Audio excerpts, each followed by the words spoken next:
مہدی عباسی خلیفہ ہے۔ لکھا ایک دن بیٹھا تھا اپنے دوستوں کے ساتھ، کوشش کیجئے گا کہ اچھے دوست بنائیں، مسجد والے بنائیں، قرآن والے بنائیں، ذکر والے بنائیں، درود والے بنائیں، ان کی دوستی آپ کو فائدہ دے گی۔ کیونکہ میاں صاحب فرماتے ہیں نیک بندے دی صحبت ایویں جویں دکان اتارا۔ ٹھیک ہے، اب اگر سنوکر والے سے دوستی رکھیں گے تو کچھ دنوں بعد آپ بھی سنوکر چلے جائیں گے۔ ٹھیک ہے، اگر آپ نشے والے سے دوستی رکھیں گے، سگریٹ والے سے دوستی رکھیں گے تو یہ بد عادات کچھ عرصے بعد آپ میں آ جائیں گے۔ اسی طرح اگر آپ نمازی سے بھی دوستی رکھیں گے تو بڑی امید ہے کہ کچھ عرصے بعد آپ بھی مسجد میں جانا شروع کر ہی دیں گے۔ اچھوں سے دوستی رکھیں، اچھوں سے، کیونکہ الصحبت مؤثر، صحبت اثر کر کے رہتی ہے۔ اچھوں سے دوستی رکھیں۔ خلیفہ تھا، دوست تھے، بیٹھا تھا، بات یہ چل نکلی کہ مر تو جانا ہے، کچھ اس طرح کا کر کے جائیں کہ میرے مرنے کے بعد بھی میرے اس کام کی وجہ سے مجھے یاد رکھا جائے۔ کیونکہ دوست اس طرح کے تھے، انہوں نے پھر مشورے بھی اسی طرح کے دیے، کسی نے کچھ کہا، کسی نے کچھ کہا، کسی نے کچھ کہا، کسی نے یہ نہیں کہا کہ حضرت کوئی کنواں کھدوائیں، لوگ پانی پئیں گے آپ کو یاد کریں گے۔ کسی نے یہ نہیں کہا حضرت کوئی لنگر کھانا بنوائیں، غریب یتیم مسکین کھانا کھائیں گے آپ کو یاد رکھیں گے۔ وہ جس طرح کے دوست تھے مشورے بھی انہوں نے اسی طرح کے دیے۔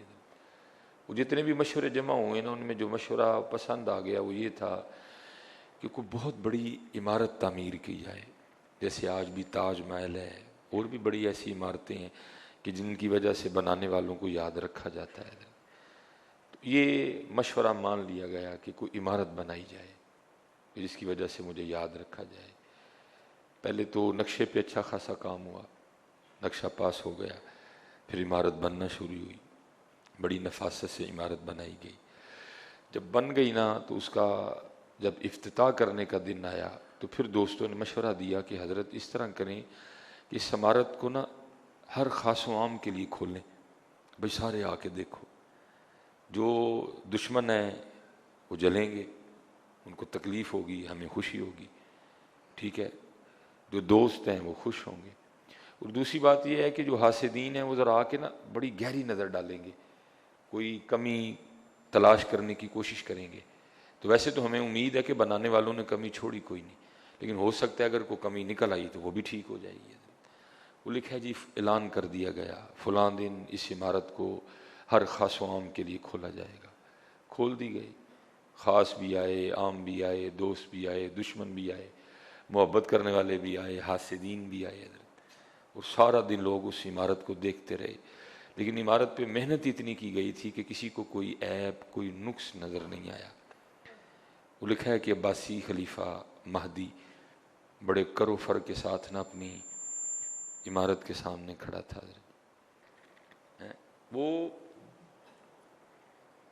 اپنی غرور و تکبر کے ساتھ وہ کھڑا تھا اپنی عمارت کے سامنے، جس وقت روئے زمین پہ میری بلڈنگ جیسی بلڈنگ ہی کوئی نہیں ہے۔ وہ لکھا ہے کہ بابا جی آ گئے، پھٹے کپڑے، حال بے حال، ہائے ہائے ہائے، قربان جاؤں جی۔ اس نے آ کے نا مہدی کو السلام علیکم کہا۔ مہدی نے جب بابے کے کپڑے دیکھے تو اس نے کہا اس کے سلام کا کیا جواب دینا ہے، اس نے سلام کا جواب بھی نہیں دیا۔ بابا جی کہنے لگے مہدی وہ عمارت تو بڑی خوبصورت بنائی تو نے۔ تو کہتا ہے تو اگر نہ بھی کہے تو عمارت پھر بھی خوبصورت ہے۔ بابا جی فرمانے لگے ہے خوبصورت لیکن دو عیب ہیں اس میں، دو نقص ہیں اس میں۔ پہلے تو غصہ آیا، سارا دن بڑے بڑے عقلوں والے، بڑے بڑے ہوشیار لوگ اسے نقص نہیں نکال سکے، یہ پھٹے پرانے کپڑوں والا بابا نقص نکالے گا۔ لیکن ساتھ ہی خیال آیا نہیں، عمر زیادہ ہے، تجربہ زیادہ ہے، ہو سکتا ہے جوانوں کو وہ نقص نہ نظر آیا ہو، اس کو نظر آ گیا ہو۔ ساتھ ہی انداز بدل گیا، وعلیکم السلام بابا جی، وہ غلطی ہوگی، میرے کو سلام دا جواب نہیں دیتا گیا۔ کہا کوئی بات نہیں۔ کہنے لگا بابا جی دسو ہاں کی دو نقص نے؟